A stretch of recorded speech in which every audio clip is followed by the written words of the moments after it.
What's up, YouTube? Silver New Jack. Nah, I'm kidding. It's just me, Barn on 11970. Couldn't resist. This, of course, is another silver video, and I really want to say to the silver community to stop panicking at this point. We've seen, and I've seen this each time silver got near 26. You'll get all these people that'll come out and say, oh, this is it. This is the time. Silver's going to 20. Silver's going to 15. Silver's going to 10. They want to scare people, and look what happened.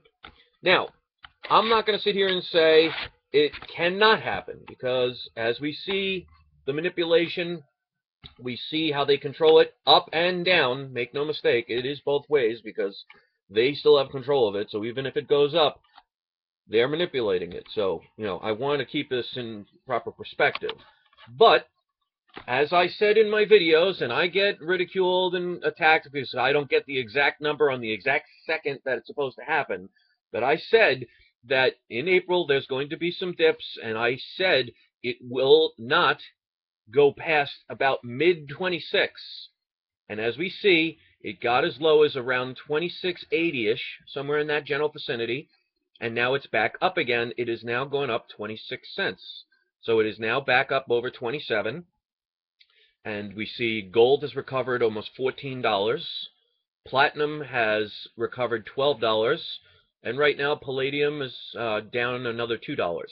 But the point of the matter is, there are so many people that get their kicks trying to create controversy, trying to get people to view their channels so you can click on their videos so they can post ads and make money. So that's why you'll see people on YouTube, and I hate this, when people do titles like, naked girl runs down the street, and it has nothing to do with it. Or they do some title like, everybody's going to die, you must watch this video to save your life.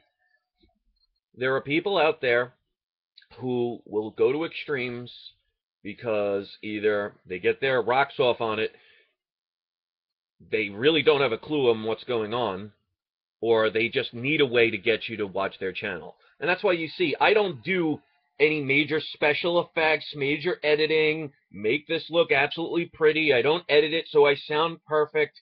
I don't make extraordinary claims, because I'm not here to try and do gimmicks to get people to watch my channel. I've never done it, and I never will do it. I'll make it like the April Fool's joke is probably about the extremist thing I will do. And obviously that's only once a year.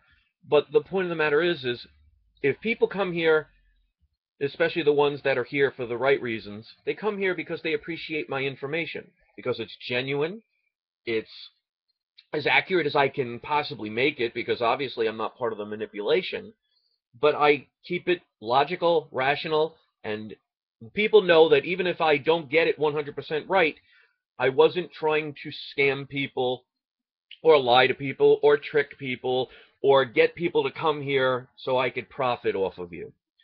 Now, with that being said, silver and gold still could have a potential of backing down.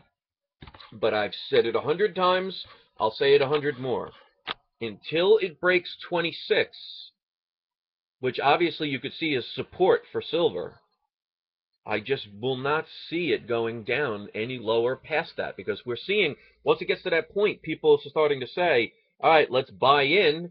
And like I said, look on eBay. Look how much people are paying over spot price for even the basics, like just the generic silver round. So if people want to panic all the time because they want to base things on emotion, that is your thing. You'll die of a heart attack before you hit 30. I, on the other hand, like I've always said, am going to continue to stack my silver, even if it's 1 ounce at a time, and prepare for what happens in the future.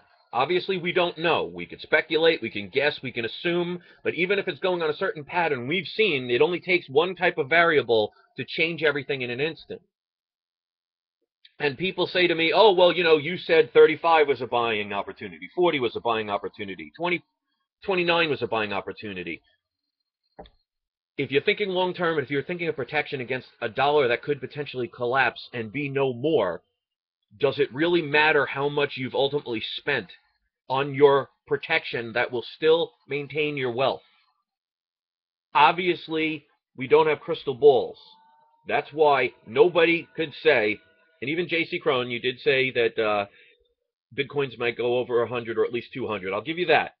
But you didn't say that it would go up in 3 months and it would hit over 130, 140. So you were the closest, but, not everybody was doing that. One or two people may have predicted it, but they didn't predict it this quickly. But I will give you credit. No one has a crystal ball of what's going to happen.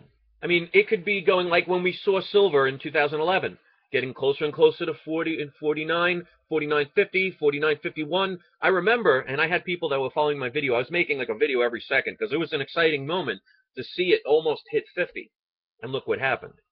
And nobody was saying that, oh, it's going to crash, it's going to die. Well, actually, I'll correct. The only person that I remember saying that silver would dip at that point and be careful was Stella Concepts. So I will give him credit for that. I'll give people credit. Even people if I don't watch, I'll give them credit where they deserve it. I mean, I would love to get credit for some of those people, but, wishful thinking. But when I see dips, you never know, is that the bottom?